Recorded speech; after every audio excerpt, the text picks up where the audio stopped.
ನಮಸ್ಕಾರ ಸ್ನೇಹಿತರೆ, ಕುಕಿಂಗ್ ಕಡಾಯಿ ಚಾನಲ್ಗೆ ಸ್ವಾಗತ.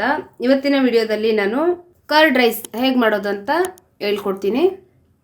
ಮೊದಲಿಗೆ ನಾನಿಲ್ಲಿ 3/4 ಕಪ್ಪಷ್ಟು ಅಕ್ಕಿ ತಗೊಂಡಿದ್ದೀನಿ. ಇದನ್ನು 2-3 ಸಲ ನೀರು ಹಾಕಿಬಿಟ್ಟು ನೀಟಾಗಿ ವಾಶ್ ಮಾಡ್ಕೊಂಡು ಬರಬೇಕು.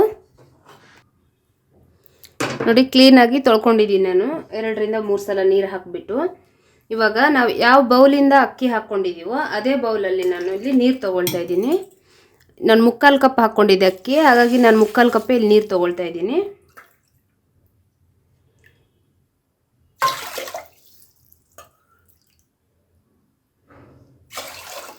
ಮುಕ್ಕಾಲು ಕಪ್ ನೀರು ತೊಗೊಂಡಿದ್ದೀನಿ. ಇಲ್ಲಿ 3 ಸರ್ತಿ ಹಾಕಿದ್ದೀನಿ. 1 ಭಾಗ ಅಕ್ಕಿಗೆ 3 ಭಾಗ ಅಷ್ಟು ನೀರು ಹಾಕ್ಕೊಳ್ಬೇಕು. ಉಪ್ಪು ಹಾಕ್ಕೊಳ್ತಾ ಇದ್ದೀನಿ ಇಲ್ಲಿ 1 ಸ್ಪೂನು. ಮೊಸರನ್ನ ಮಾಡೋಕ್ಕೆ ಅನ್ನ ಸ್ವಲ್ಪ ಮೆತ್ತಗೆ ಬೆಂದಿರಬೇಕು, ಅವಾಗ ಚೆನ್ನಾಗಿರುತ್ತೆ ಮೊಸರನ್ನ ಮಾಡೋಕ್ಕೆ. ಇವಾಗ ನಾವು 2-3 ಕೂಗಿಸ್ಕೊಳ್ಬೇಕು ಕುಕ್ಕರ್ ಹಾಕಿ. ಅನ್ನ ಇವಾಗ ರೆಡಿ ಆಗಿದೆ, ಗ್ಯಾಸ್ ಹೋಗಿದೆ. ಓಪನ್ ಮಾಡ್ಕೊಳ್ಳೋಣ. ನೋಡಿ, ಅನ್ನ ಈ ಥರ ಮೆತ್ತಗೆ ಬೆಂದಿದೆ ನೋಡಿ, ಹೀಗೆ. ಇವಾಗ ನಾವು ಒಗ್ಗರಣೆ ಹಾಕ್ಕೊಳ್ಳೋಣ. ಒಗ್ಗರಣೆಗೂ ಮುಂಚೆ ನಾನಿಲ್ಲಿ ಅನ್ನದ್ರಲ್ಲಿ ಮೊಸರು ಮಿಕ್ಸ್ ಮಾಡಿ ಇಡ್ತಾ ಇದ್ದೀನಿ. ಫಸ್ಟ್ಗೆ ನಾನಿಲ್ಲಿ ಒಂದು ಅರ್ಧ ಲೀಟ್ರ್ಗಿಂತ ಸ್ವಲ್ಪ ಕಡಿಮೆ ಮೊಸರು ತೊಗೊಳ್ತಾ ಇದ್ದೀನಿ.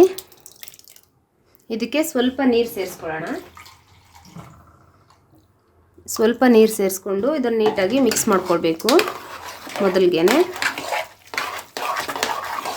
ನಮಗೆ ಸ್ವಲ್ಪ ಮೊಸರು ಕಡಿಮೆ ಇದೆ ಅಂದರೆ ಇನ್ನೂ ಸ್ವಲ್ಪ ಹಾಕ್ಕೊಳ್ಬೋದು ನೀವು.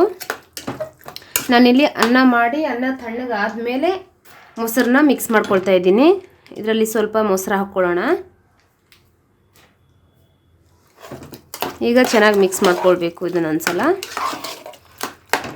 ನೋಡಿ, ಈ ಥರ ಮಿಕ್ಸ್ ಮಾಡಿಕೊಂಡು ಇವಾಗ ನಾವು ಇದನ್ನು ಸೈಡಲ್ಲಿ ಇಟ್ಕೊಂಡು ಒಗ್ಗರಣೆ ಹಾಕ್ಕೊಳ್ಳೋಣ. ಇವಾಗ ಇಲ್ಲಿ ಕಡಾಯಿ ತೊಗೊಂಡಿದ್ದೀನಿ. ಸ್ವಲ್ಪ ಎಣ್ಣೆ ಹಾಕ್ಕೊಳ್ಳೋಣ. ಕಡಾಯಿ ಕಾದ್ಮೇಲೆ ಎಣ್ಣೆ ಆದರೂ ಹಾಕ್ಕೊಳ್ಬೋದು ಅಥವಾ ತುಪ್ಪ ಆದರೂ ಹಾಕ್ಕೊಳ್ಬೋದು, ಅದು ಅವ್ರವ್ರ ಇಷ್ಟ. ನಾನಿಲ್ಲಿ ಎಣ್ಣೆನೇ ಹಾಕ್ಕೊಳ್ತಾ ಇದ್ದೀನಿ.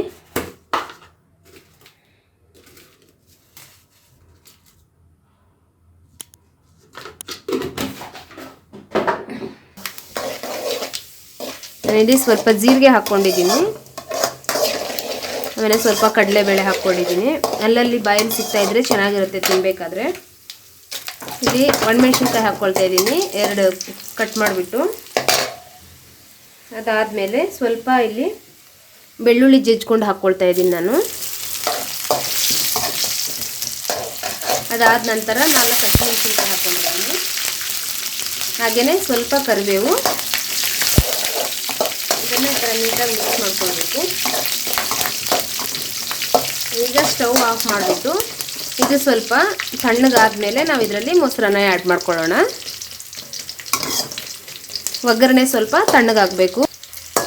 ಬಿಸಿ ಬಿಸಿ ಇರೋಬೇಕಾದ್ರೇ ಒಗ್ಗರಣೆ. ಇದಕ್ಕೆ ಮೊಸರನ್ನ ನಾವು ಹಾಕ್ಬಿಟ್ರೆ ಮೊಸರೆಲ್ಲ ಒಡೆದೋಗುತ್ತೆ, ಅವಾಗ ತಿನ್ನೋಕ್ಕೂ ಟೇಸ್ಟಿ ಇರೋದಿಲ್ಲ. ಒಗ್ಗರಣೆ ಸ್ವಲ್ಪ ತಣ್ಣಗಾಗಲಿ. ತಣ್ಣಗಾದ್ಮೇಲೆ ನಾವು ಮೊಸರನ್ನ ಏನು ಮಿಕ್ಸ್ ಮಾಡಿ ಇಟ್ಕೊಂಡಿದ್ವಿ ಅದನ್ನು ಸೇರಿಸ್ಕೊಳ್ಳೋಣ. ಒಗ್ಗರಣೆ ಇವಾಗ ತಣ್ಣಗಾಗಿದೆ. ಈಗ ಇದಕ್ಕೆ ನಾವು ಆವಾಗಲೇ ಏನು ಮಿಕ್ಸಿ ಮಾಡಿ ಇಟ್ಕೊಂಡಿದ್ವಿ ಕರ್ಡ್ ರೈಸನ್ನು ಇವಾಗ ಇದರಲ್ಲಿ ಹಾಕ್ಕೊಳ್ಬೇಕು. ನೋಡಿ, ಇವಾಗ ಇದನ್ನು ಮಿಕ್ಸ್ ಮಾಡ್ಕೊಳ್ಳೋಣ. ಇದನ್ನು ಮಿಕ್ಸ್ ಮಾಡ್ಕೊಳ್ಳೋಕೆ ಮುಂಚೆ ನಾವು ಇದರಲ್ಲಿ ದಾಳಿಂಬೆ ಬೀಜ ಹಾಕ್ಕೊಂಡ್ರೆ ತುಂಬ ಟೇಸ್ಟಿಯಾಗಿರುತ್ತೆ. ಸ್ವಲ್ಪ ಜಾಸ್ತಿನೇ ಹಾಕ್ಕೋಬೋದು ಇದ್ದರೆ. ಸ್ವಲ್ಪ ಕೊತ್ತಂಬರಿ ಸೊಪ್ಪನ್ನ ಹಾಕ್ಕೊಳ್ತಾ ಇದ್ದೀನಿ. ಇವಾಗ ಚೆನ್ನಾಗಿ ಮಿಕ್ಸ್ ಮಾಡ್ಕೊಳ್ಬೇಕು. ನೋಡಿ ಎಷ್ಟು ಕಲರ್ಫುಲ್ಲಾಗಿರುತ್ತೆ ಅಂತ. ಮಕ್ಕಳು ತುಂಬ ಚೆನ್ನಾಗಿ ತಿಂತಾರೆ ಈ ಮೊಸರನ್ನನ. ನಾನು ಉಪ್ಪು ಅನ್ನದ್ರಲ್ಲಿ ಹಾಕ್ಕೊಂಡಿದ್ದೀನಿ, ಸ್ವಲ್ಪ ಜಾಸ್ತಿನೇ. ಟೇಸ್ಟ್ ಮಾಡಿಬಿಟ್ಟು ಬೇಕಾದರೆ ಮೇಲೆಯಿಂದ ನಾವು ಹಾಕ್ಕೋಬೋದು. ನೋಡಿ, ಮೊಸರನ್ನ ರೆಡಿ ಆಯಿತು. ನೀವು ಮನೇಲಿ ಒಮ್ಮೆ ಟ್ರೈ ಮಾಡಿ, ಹೇಗಿದೆ ಅಂತ ಕಮೆಂಟ್ ಮಾಡಿ ತಿಳಿಸಿ. ಇದು ದೇವಸ್ಥಾನದಲ್ಲಿ ಪ್ರಸಾದ ಥರ ಫ್ಲೇವರ್ ಇರುತ್ತೆ, ತುಂಬ ಒಳ್ಳೆ ಫ್ಲೇವರು. ಇದರಲ್ಲಿ ಹಿಂಗು ಕೂಡ ಹಾಕ್ಕೊಳ್ಬೋದು. ನಾನು ಹಿಂಗೆ ಹಾಕಿ ಮಾಡ್ತಾಯಿದ್ದೆ, ಬಟ್ ಹಿಂಗಿಲ್ಲ ಅಂತ ಹೇಳ್ಬಿಟ್ಟು ನಾನು ಹಾಗೆ ಮಾಡಿದ್ದೀನಿ. ನೀವು ಕೂಡ ಮನೇಲಿ ಟ್ರೈ ಮಾಡಿ. ಮಕ್ಕಳು ತುಂಬ ಚೆನ್ನಾಗಿ ಊಟ ಮಾಡ್ತಾರೆ ಈ ಕರ್ಡ್ ರೈಸನ್ನು.